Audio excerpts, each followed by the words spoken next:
That's all I got for an intro. So it's 2025, and we've been like away for like 2 weeks, 3 weeks almost. Feels like a month. It's also cold as can be outside, and there's like a ton of snow out, so it's not like there's anywhere to go. Which also makes it feel like time is passing more slowly.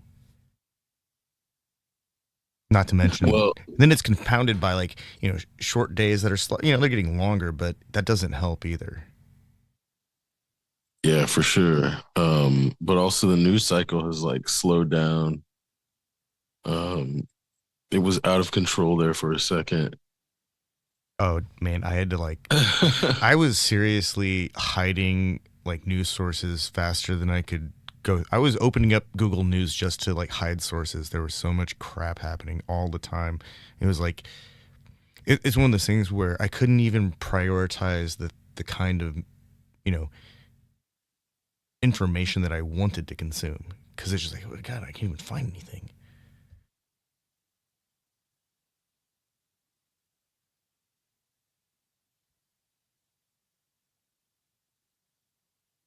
Like I couldn't even find a decent show to watch. Somehow I managed to sleep on with that Agatha also show, Agatha something or other, on the Marvel series, which actually turned out to be really good because it's a Disney story. Like it didn't feel like a Marvel story. It felt like a Disney movie, a really long, like a not almost 5 or 6 hour long Disney movie. It was great.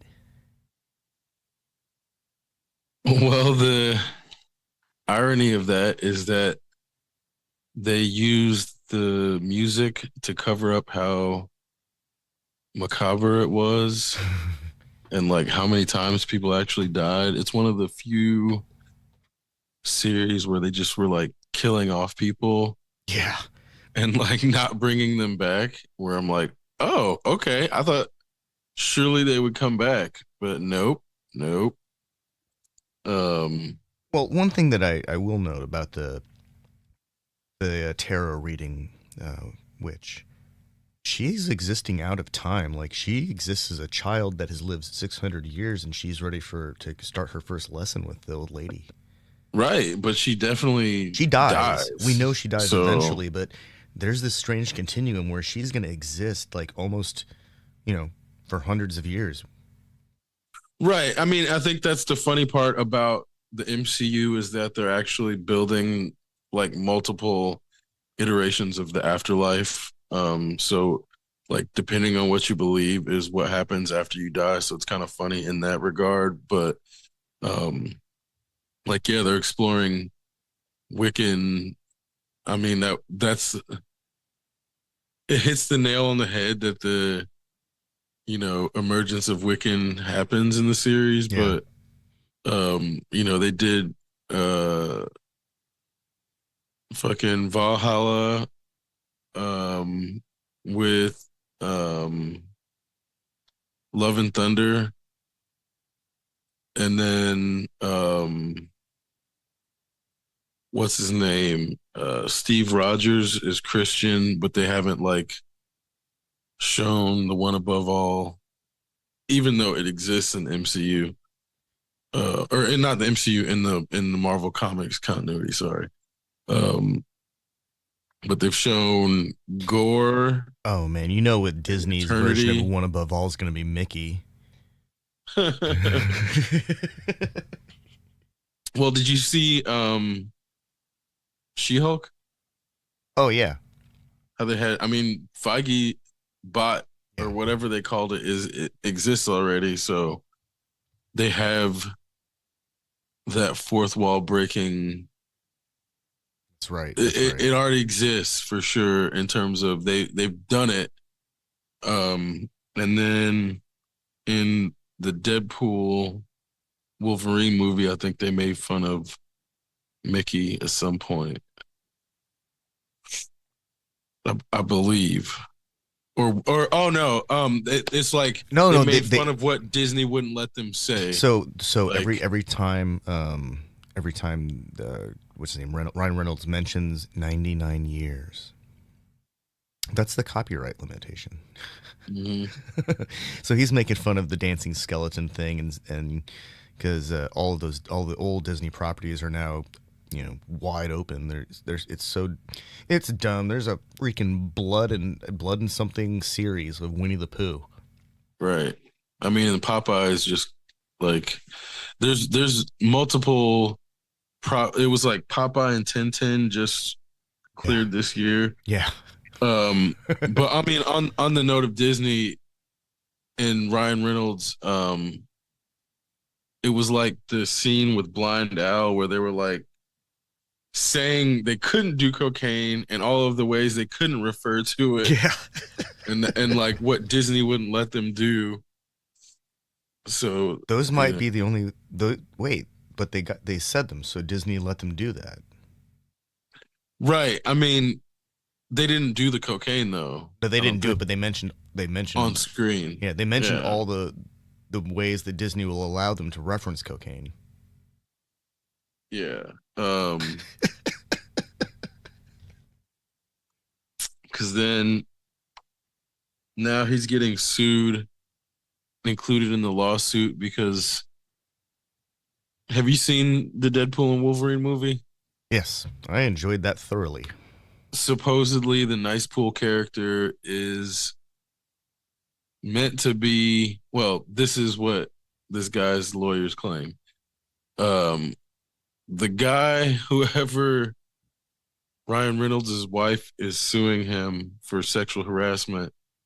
Supposedly, that Nice Pool character is meant to be a dig at him, which is like, in retrospect, it's kind of funny, but that feels like a really narcissistic read of that. And I feel like that's exactly how I feel like Ryan Reynolds trolled that dude into saying that and then is going to call him narcissistic for Just for thinking saying everything that, is about him, even though it probably is actually about him. it So probably this is where I is, feel but like it's also you shouldn't completely fuck with Ryan Reynolds on this type of thing. that, and also it's completely in line with Deadpool multiverse to have a polar opposite that doesn't wear a mask, that is super nice and is beautiful hair and well kempt and all that stuff, and has the puppy dog that all the Deadpools love and won't shoot at. I mean, it was like the way I saw it or the way I read it when the film was happening was that it was like making fun of Ryan Reynolds. But Yeah. if it was actually Ryan Reynolds mocking himself to everybody but that guy, then it's even more funny to me now and more genius in how he executed it. Cause he's totally gonna be able to like be like, yeah, no, this has nothing to do with that guy. Why would I waste a line in a movie on this guy? He's narcissistic for Seriously, reading that.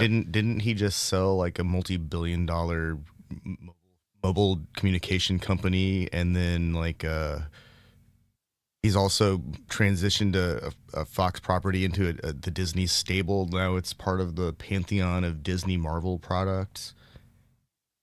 Like now they have the complete X-Men's figurine set with now that Hugh Jackman's on board. They can proceed with injecting X-Men into Disney's MCU. He's part of that. Why would he care about some dude that nobody else on Earth knows about? I don't think he would care. No, that's yeah. I mean, but further, I think he's the type of person that would find it hilarious to troll this guy with his wife the whole time, where like I bet his wife was texting with the dude, but was probably sitting there with Ryan while they were texting and probably laughing at it. And then dude finds out that he's being trolled and like he doesn't have a chance with her because yeah, she's married to Ryan Reynolds, who's like you said, all those things, and he's an actor in the same field that they're both in. So like this guy, Yeah. it's like, Yeah. man, people don't know when to like check themselves so they don't have to get checked by somebody else. Seriously, Because man, it's like like, actor, I can't even think of this philanthropist, dude's name. Right. Like entrepreneur, the list nobody goes knows on. his name. And Nobody knows his name. yeah, I'm not bothering to look it up but I know everybody's gonna know him as the guy who sued fucking Ryan Reynolds' wife. Or Blake, people can call her Blake Lively. I don't fucking know Blake. The only reason I really ever knew of her is because they decided to get married at a fucking uh what's it called? Former like a plantation of all things. I'm like, I know that was her. I know Ryan Reynolds isn't like he's Canadian, so he's not like he doesn't know necessarily the American history of slavery. And as a Canadian citizen, I don't really think that's necessarily his job. So for Blake Lively to like have a fucking wedding on the plantation, that's the only reason I know of her in the first place. So I don't really like her, but she's married to Ryan Reynolds. So like the idea that this guy is like he's suing her because I don't know if she's suing him for sexual harassment or if she just called it out and then he like is trying to sue her for slander about calling it out. Like it's not good on his side. On her side, it sounds like she got sexually harassed or this dude hit on her and her and Ryan conspired to pull the biggest troll of all time and this dude fucking fell for it. It's either one of the two. So that's where I'm like, I'm not saying this because I'm like a huge Blake Lively fan. I don't even really like her in terms I don't know who she is, except like I said, the white people having marriages on plantations is fucked up. I don't care who they are. Like, it's fucked up. Like the idea that this place that Hasn't has been all burned this, to the ground. right, this should be burned to the ground, if not for the fact that it's preserving the history that these people are trying to erase. The idea to have, it's like, of course, it sounds absurd to have a marriage at fucking Auschwitz, right? Of course. That sounds fucking insane. I mean, that's like that's a fucking absurd. sinister wedding. I don't want to know the people that want to get married in a place saying? like that. So, like, why would I assume Blake Lively is anything? The best thing I can assume about her is she's completely ignorant, and that's like the absolute best thing I can, and I don't think that's what it is. So that's where I'm like, actually, that was the conclusion that I was coming to, is that she ain't no way you grow up in America America and not know about fucking slavery. How do you have a wedding on a plantation but not know about? It's like fucking impossible. That's why I'm saying I'm not stupid enough to believe that she didn't know the horrible implications of like having a wedding on a plantation. I know, but that was like that was the only conclusion I could come to, is like she doesn't know the history of the thing is America. As a Canadian, I can come to that conclusion about Ryan. I don't think he's that ignorant, but I can give him the benefit of that doubt because it's not his country's history. Seriously, I don't know anything about Canada's history. I mean, I know the most basic stuff. Here's the thing. I know enough to know that he should know about it, because part of it is like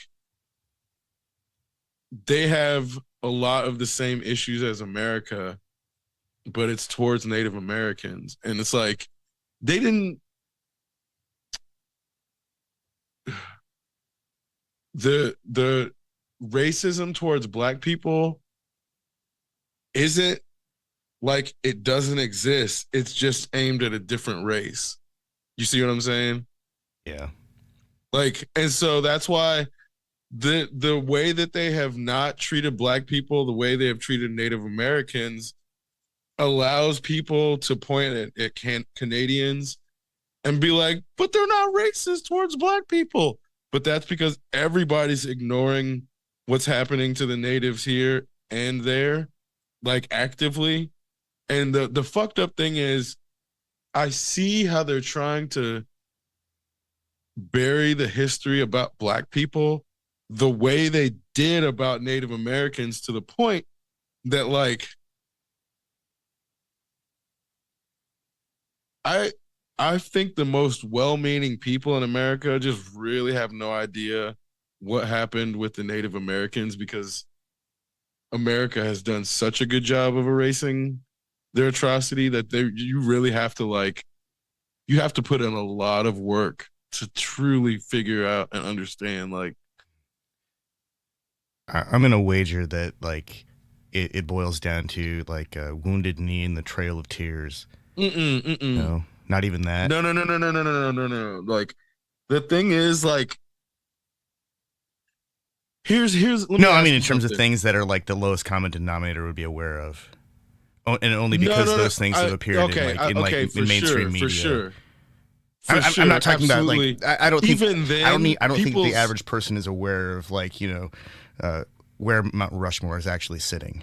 right, and even then, people's awareness of those things is actually distorted from the reality of, if they knew the reality and the horrors associated with the reality of those things you listed, even, it would be like, holy fuck, what is this country? Like, Americans would not be able to, like, sleep at night on the land. Like, they used to make horror movies about it, knowing the evil that had been done, but now they, like, they washed away the last remnants of the information about that evil concerning what happened to Native Americans, such that it's almost like mythical and mythological in terms of, like, how bad it was.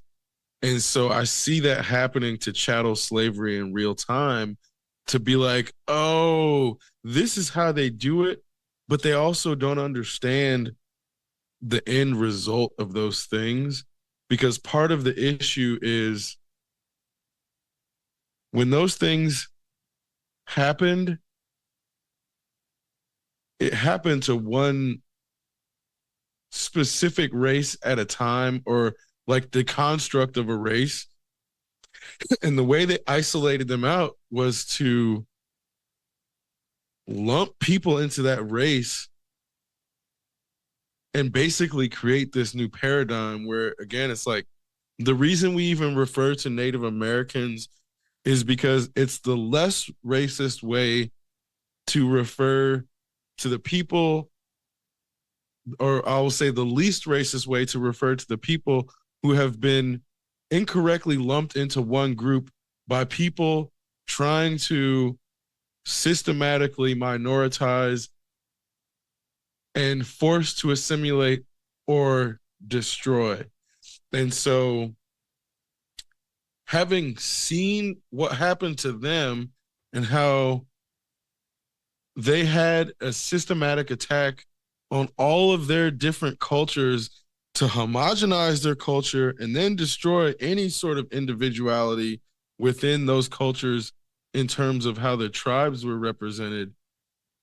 Now, seeing the generational effects of that, to where, what I was going to say earlier is, like, I don't know what you grew up hearing about Indian, like, people, in that, like, before they started calling them Native Americans, because people would call them Indians, all this stuff you probably heard was some stereotype shit that isn't untrue, but it's only the half truth of talking about the results of generational systematic attempts to destroy your communities. And we're seeing that, we grew up seeing the end of the systematic destruction.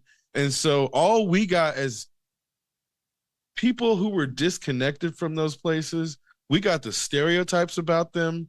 We got the white man's explanation of how they got there. And they did not get to explain to any of us why they were there or why they were like that, to the point that now I'm sure you're seeing that shit happen about China.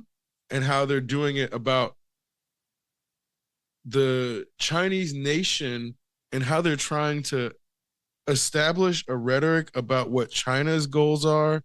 And the reason I say that is like I think it's hard for people to truly grasp the systematic nature of the community destruction until they see when it's focused on them in terms of like when it's not focused on you, there is always this possibility that those other people are imagining it.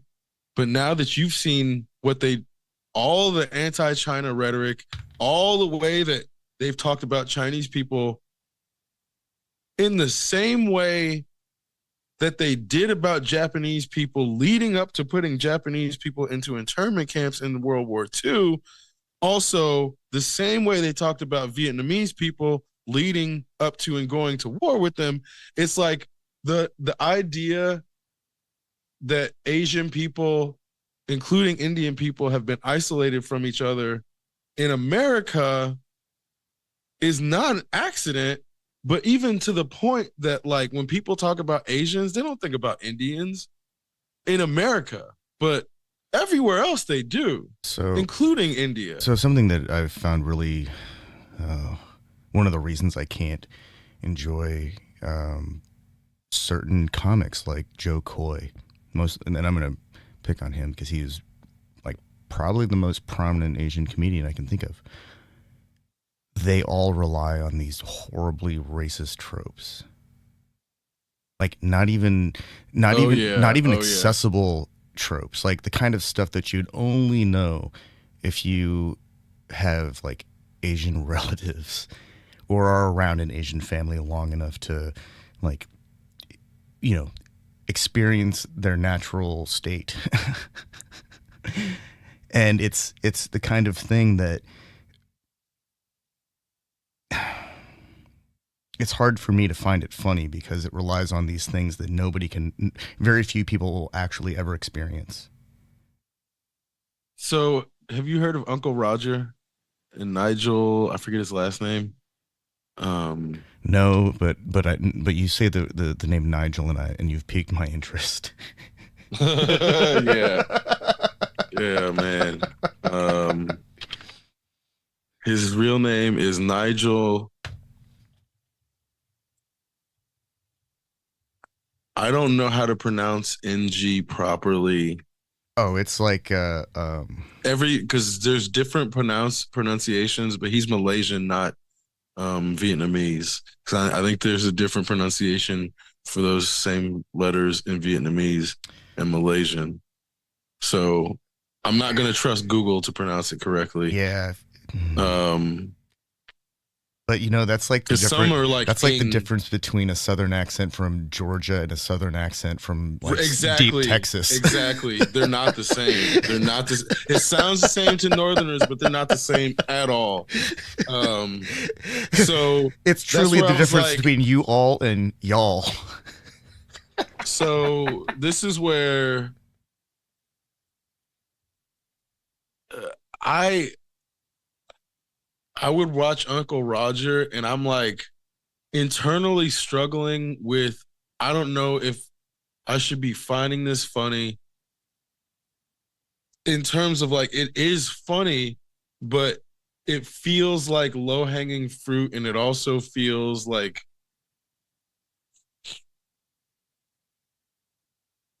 okay, as a Chinese American, as an Asian person, if I had turned on Def Jam at some point in like the early 2000s, and some comedian had come on and started talking about the way that different black communities speak, I would have turned that shit off. I probably did turn it off. It's the same thing, and it's the exact same shit. But the difference being with Def Jam, at least we can get. There was definitely good faith that the audience for the Def Jam comedy was black people. Yeah. So like black people coming up and making fun of that is not, when the audience is black people is one thing, but when Uncle Roger is like it's showing up on my feed, and I'm like, I don't know if YouTube should be suggesting this to me. I don't know if I should be watching this. I don't know if I should be laughing at this. And that's where I'm like, on the one hand, that's part of internet culture and being exposed to those types of things. But as you allude to with Joe Coy, that type of humor is like, it's like, I don't, it's not full on cringe, but it feels like some shit we would have left in the past. But also, there's sometimes when it's done correctly, it doesn't feel racist in that it doesn't feel like Uncle Roger is ever like his accent and his use of that type of English doesn't feel like it's the butt of the joke. So that's where I'm like, I don't know if I can watch it because it's well done and he's like treading that line, but I always have these internal questions. Whereas like, I don't know if people watching like Chris Rock or who does crossover stuff? See, I don't Like think Josh Johnson. I don't know if Josh. Do you know who Josh Johnson is? I do. He's a Daily Show commentator. I don't know if his audience is black, and that's why I They're can't not. really fuck with him. Yeah, They're not. and so Because he it spends like, a lot of time explaining black culture. and that's where I'm like, it like he can do his thing, but like the way that he's clearly a plant, okay, to me, it's not that he didn't put in work, but it's that because he's talking to white people, they're gonna put his shit in YouTube's algorithm before they put your shit in YouTube's algorithm, before they put my shit in YouTube's algorithm, even though your dad is white. You know what I'm saying? The audience that, You know that what I'm looking for is like Asian looking rednecks in the Midwest. Like Right. that's like a super niche audience. And I know for a fact they exist. I know for a fact they exist. So it's not like I know I'm not the only one. Right. And that's why it's funny in that, like, to me, it's like I always have valued quantity or quality over quantity in terms of like, if you reach one person that identifies with you as like that Asian redneck that's from the Midwest, like that's way more valuable than a million people who don't identify with you, who are listening to you in some sort of weird safari mode where they're like here and they don't necessarily relate to it and they don't know why they're listening to it. Like that's fine, but for the one, it's like way better to have that one person who's like, this is for you, country Asian man, like, or country Asian person. Yeah. Like, it's explicitly for you because it's like nobody is making anything explicitly for that person because they don't, not only do they not believe that person exists, they would never begin to understand that person. So it's like, so to add an extra layer, my friends from Texas, who I typically go down to visit to go duck hunting with, came up this year, and thought we were going to go duck hunting, but it turned out to be goose hunt. And man, we have not been told the truth our entire lives. Canada geese taste like prime rib. It's unbelievable, but it tastes like flying prime rib. I didn't think it was an issue of them not tasting good so much as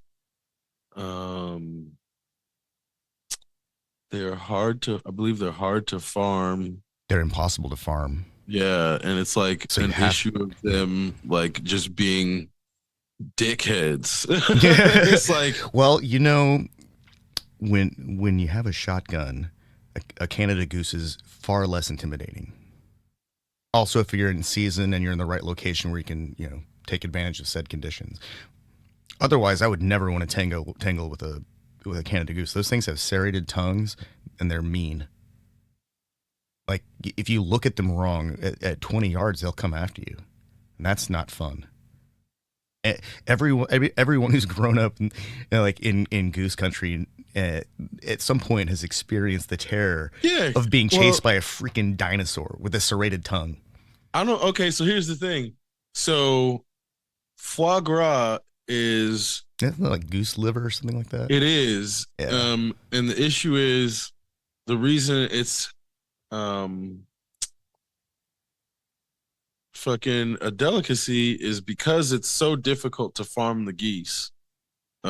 Which is like, you know, I think in terms of like it's inhumane how they do it, but that's about the only way you'd really be able to farm geese at scale, but they can't really do it at scale, so that's why it's still a delicacy.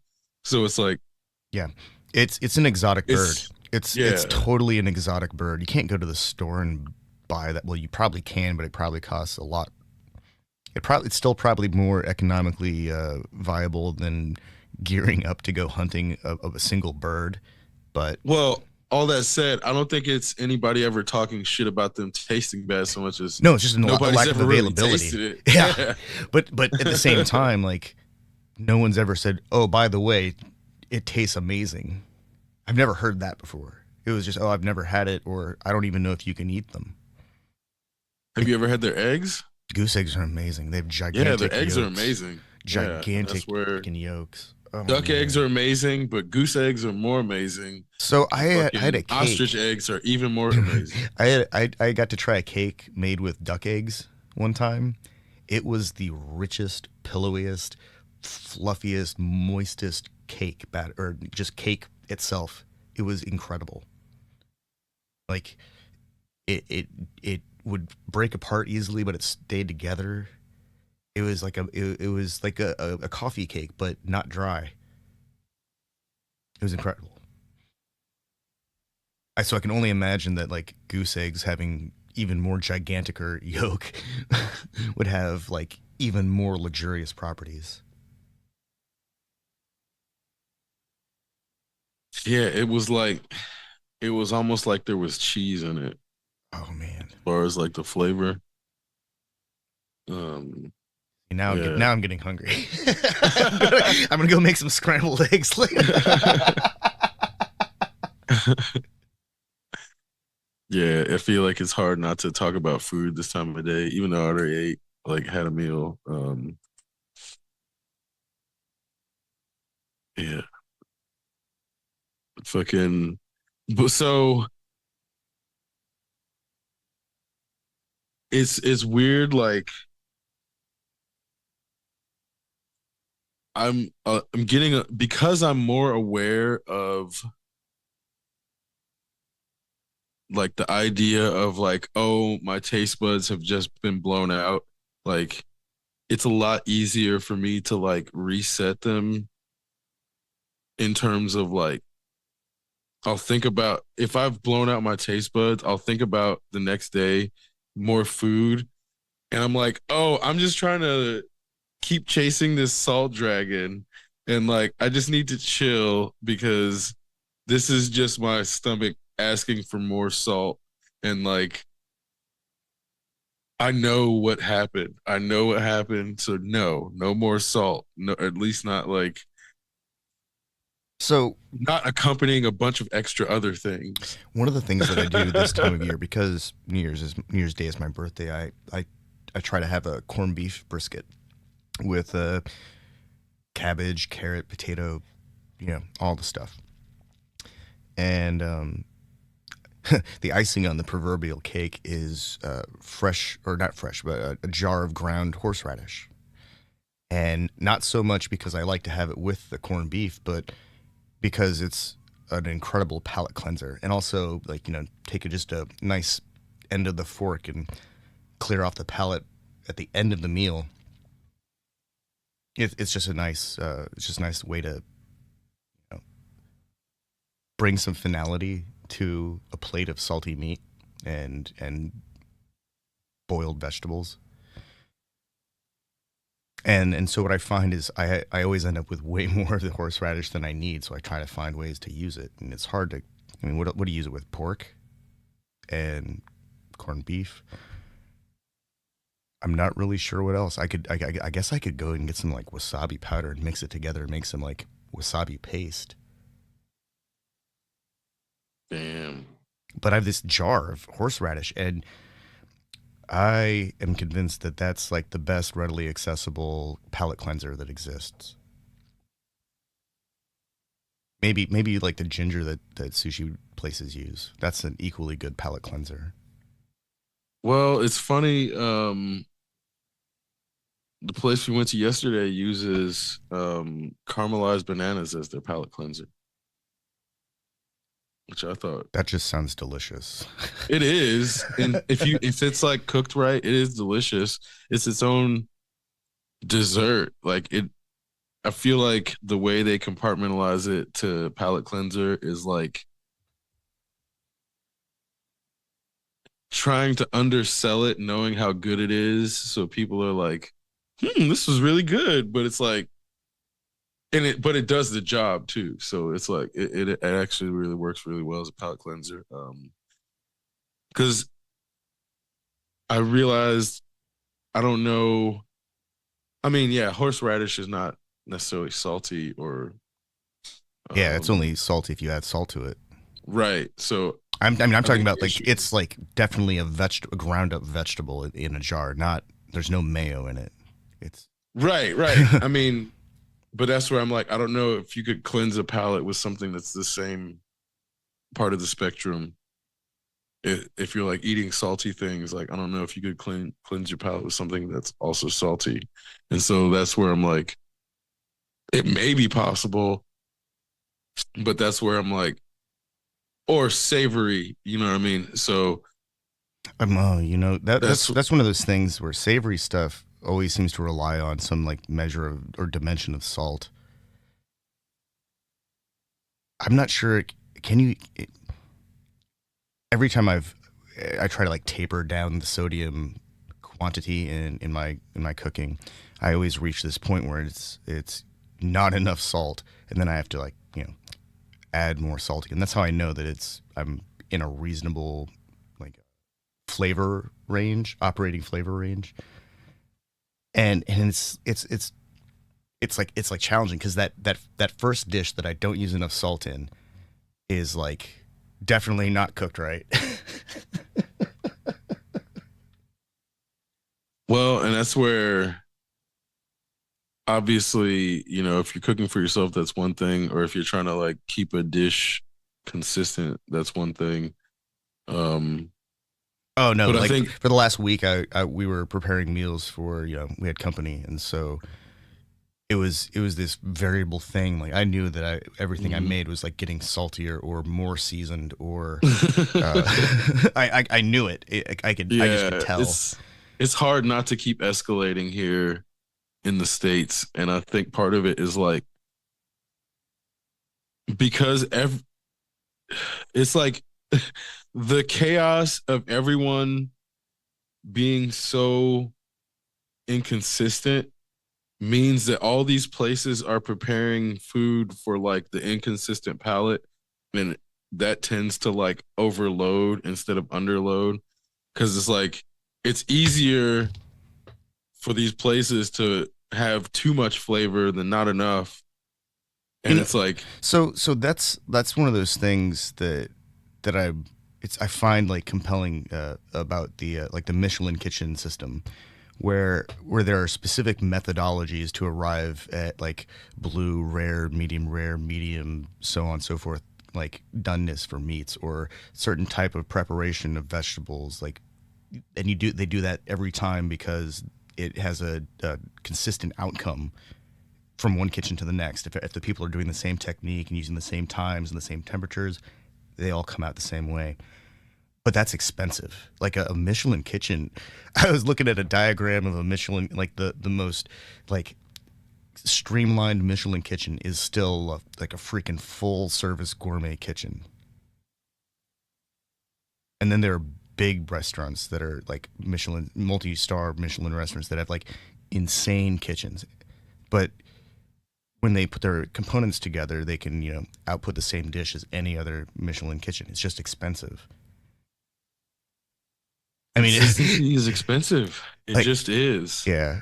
I mean, yeah, And like if people don't want to pay for consistency, yeah, which is why they end up going to McDonald's for consistency, in that it's the most consistent thing in a lot of people's lives in America, unfortunately.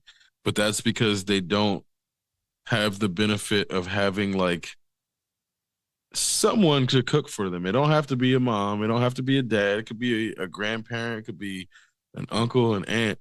But just having someone consistently cook over the course of one's formative years, and not have the only consistent taste be McDonald's, I think it's super important. man, I But I wish don't know how many people in America actually get that. I wish there was a way that burger places.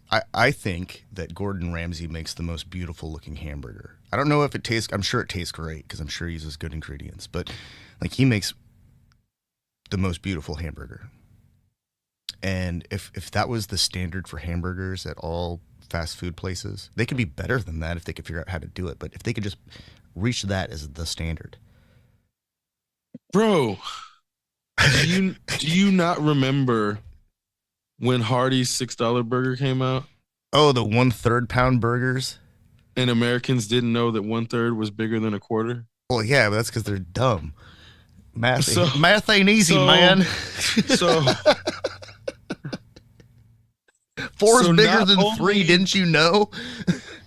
so not only did that campaign fail because Americans and all of their DEI glory did not understand that a third of a pound was bigger than a quarter pound, they also didn't care about better ingredients. So it was like Hardee's slash Carl's Jr. took a risk to try to increase the quality of fast food, and it failed miserably. And they had to like, this was when they started getting, what's her name, Paris Hilton, to eat the burger in the bikini on the car. We all And know people she were- never ate a hamburger in her life. Of course not. But that was like the links that they had to go through to try to get Americans to eat better quality food, because they become so addicted to fucking seed oil, pink slime.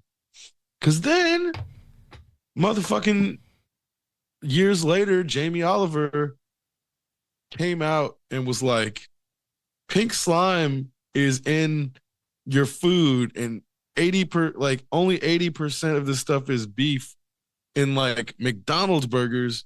So I think it was like McDonald's, Taco Bell.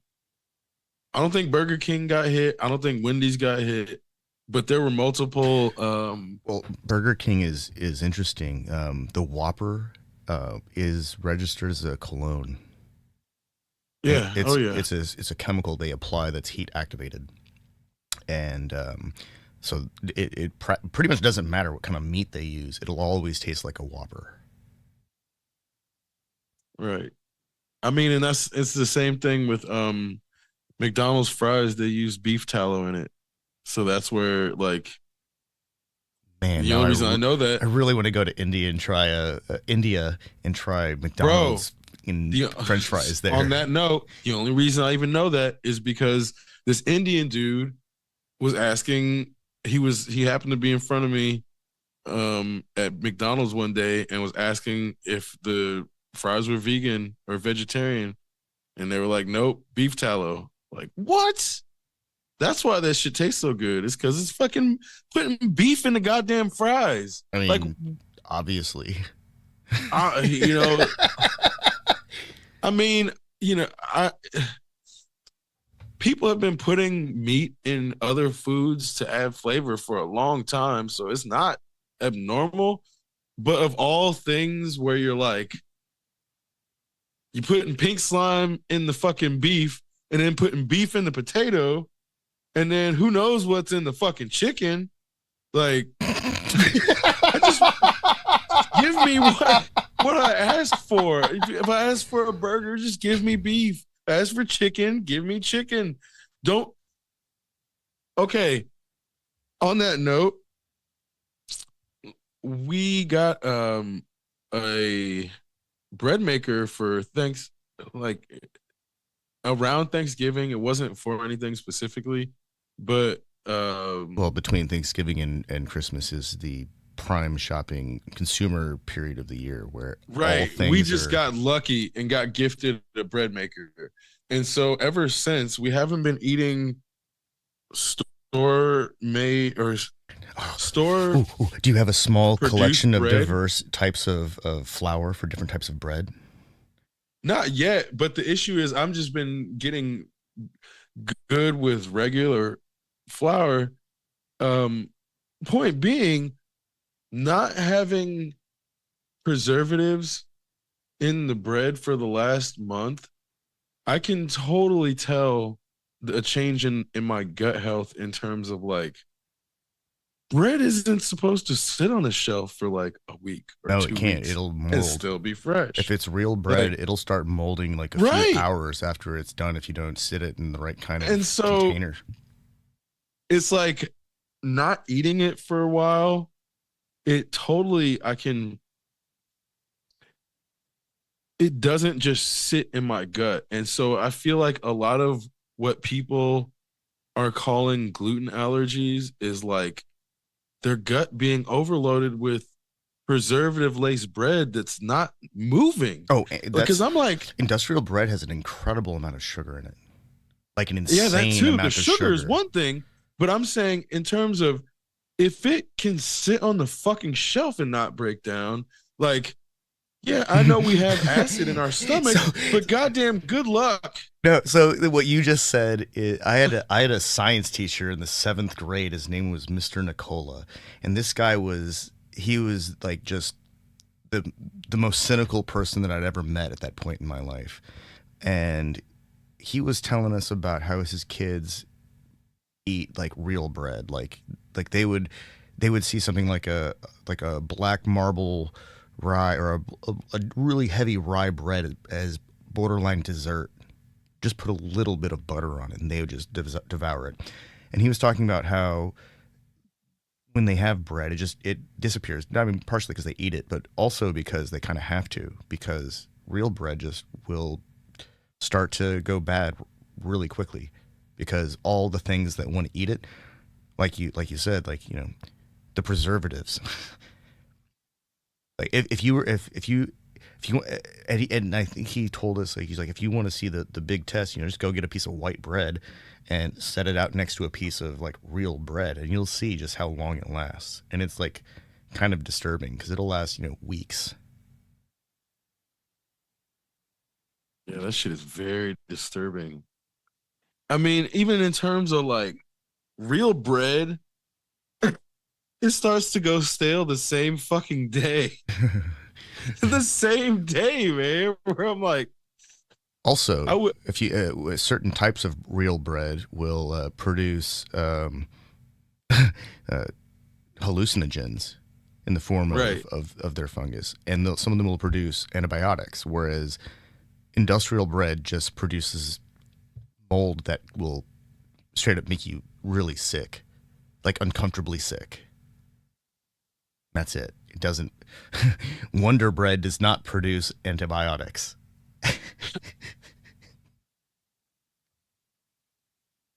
And like we had already started eating like grass fed beef more frequently, and like I think I don't know if it's I think Michigan might only allow cage free eggs from now on. Um, Hmm. where it's like we've been eating mostly cage free eggs, but it's because they're not super expensive here. But it's like obviously all cage free is not the same, but it there's something about not having the super preservative laced food or the meat or the egg that's not from something that has been fed some crazy diet and a bunch of fucking chemicals where I'm like, it America is obviously like a sequence of stressors that is never in the same order. And you don't know what's going to be the stressor in the next step of your day, but it's just a series of fucking stresses. And like part of that stress had been like I have to eat finding something. Which one food. of these things is going to disturb my gut the least? Exactly. Which one of these things is gonna kill me the slowest? Like, because there's definitely something I can choose that's gonna kill me faster. I might straight up just have a heart attack in the middle of eating it. But what's the thing that's gonna kill me the slowest that I can choose from? Because it seems like everything that I'm given the choice from which to choose is trying to kill me.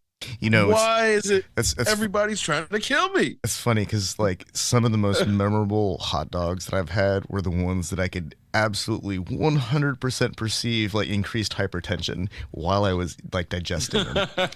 And as soon as it was out of my system, For everything was sure. back to normal. Yeah. Like absolutely the most memorable hot dogs, and they were delicious too. I mean, It was worth it, I think. on that note, I know I had a similar experience with the hot dogs where I'm like, the best hot dogs I ever had were like that, where I'm like, oh, I know this is like taking years off my life, but my body like rejected them within the hour in ways I won't go into. But I'm like, I've never, ever had my body reject food so violently, Oh, so quickly, where I'm like, I don't think that it was like E. coli or something. I think it was definitely just that, like, it was flew too close to the sun. I don't know how else to describe it. Like, it's like a rapid colon cleansing right, that establishment experience. wasn't dirty. It wasn't like I think somebody hadn't washed their hands and made my meal or something. I don't think that was the issue. But yeah, Man, like the same thing happened with some street meat in Turkey where I'm like, it was worth it. Like if okay, because the issue is like every time you walk by that smell on the street, you you know what you're smelling, and you don't know if it's gonna taste as good as it smells. And god damn it, it tastes as good as it smells, but you might die. yeah, And it's like, I had a hot dog in Delaware one time that raised my body temperature up to extremely like intolerable levels. Like I was down to like a t-shirt and shorts kind of heat. It was delicious though. I, yeah. I bet that thing was chock full of preservatives. Well, and that's why I don't believe in intelligent design. Shit like that. I just can't. Cause like, ain't no way that shit should taste so good and our bodies reject it so violently. It's like, because the way our bodies respond, it's like, what the fuck is wrong with you? Get this out of me Yeah, now. when the body's response Now. is to raise body temperature to increase like caloric efficiency to process whatever's going through the system, you know there's something not right about that. But it Yeah. wasn't like I had Yeah. energy to go run around and chop trees down with a dull axe or anything like that. It was just, man, I'm like really hot and sweating, like not just meat sweats, because meat sweats can be fun if you earn it. But this was like this was different. I didn't eat like a whole bucket of wings and get chicken wings meat sweats. I had like a hot dog and oh wow. Well, and I'm getting a lot better at stopping before I'm full Yeah. and like realizing the expansion is going to happen. And then it's like, that's the difference between the food actually coming up and the food staying down. But it's like, even if it comes up, you can keep it down, and like the fucking acid reflux is like, it hurts, but it doesn't feel as bad as eating a bunch of food and then puking it back up and Yeah. realizing that then you're hungry again, like I think that because all your food is gone. I think the trick for that is having a really comfortable chair that you can remain, upright and sort of reclined, but not so reclined that things might just still come back to haunt you. I That's mean, a tough I'm proposition. Like finding a chair that one can sit in during that period where like everything is hot and expanding and threatening to boil over. I don't know. I've gone through too many like computer chairs. yeah. I mean, I've sweat it. There's like a Smallville episode where like Clark gets, he's got some fucking kryptonite in his blood or something, and he has to like sweat it out, and you see like the green fucking glowing stuff when he finally gets it out. That's how I feel like that's the best visualization of what it feels like when you've eaten something and your body is like, okay, I don't know if we've gone septic or what, but it feels like you just injected like the sewer right into your gut and your body is like, it feels like 110 degrees Mm-hmm. immediately and you start sweating and it's like start questioning everything about your life and all your decisions and it's like was this burger the last thing I'm going to eat before is this burger going to take me out and then you go through the fucking exorcism and you feel all better and You know what's weird about it's that? like a total journey. Well, what's strange about that is when I eat like certain types of Chinese food, like Szechuan cuisine, that's notably intense. I eat that stuff till I'm started like dripping sweat from my forehead until there's like water pouring off my face practically, and I love it. It's borderline food euphoric, and but it's not for the uninitiated. Like I've spent most of my life working out to the level of Szechuan heat that I can withstand. And I have experienced like hot pot, for example, that was beyond what I was able to withstand. I had to stop eating it because it was like not fun. It was like it started to like hurt. That's like chemical burn territory. I'm not interested in that. But the stuff that's like wrecked my gut the most isn't like spicy food. It's not Cajun cuisine. It's not Szechuan cuisine. It's not uh, spicy Mexican. It's always like Americana. It's always a burger or a hot dog or a pork chop or a steak or essentially some meat in mass or too much of the wrong kind of bread that really messes me up. If I try to drink a half a gallon of milk, I will get totally wrecked, but in a completely different way. Um, I'm not foolish enough to try to eat an entire like gallon of ice cream or a quart or a pint even of ice cream, but that would also wreck me completely differently. But the ones that come back to haunt me the most is always some like extra sized meat, breading, sometimes fried, but not always fried. But there's almost always some extra meaty component to it. Or I eat too much pizza, which I'm pretty sure is like extra greasy meat plus industrial bread. Yeah, greasy pizza is it's like you're gonna pay for it when you're doing it, but you can't stop that train. It's like man, and regular like if it's not super greasy, it's not that bad. But greasy pizza is just it's Like you know it's it's bad for you, but you still do it yeah anyways.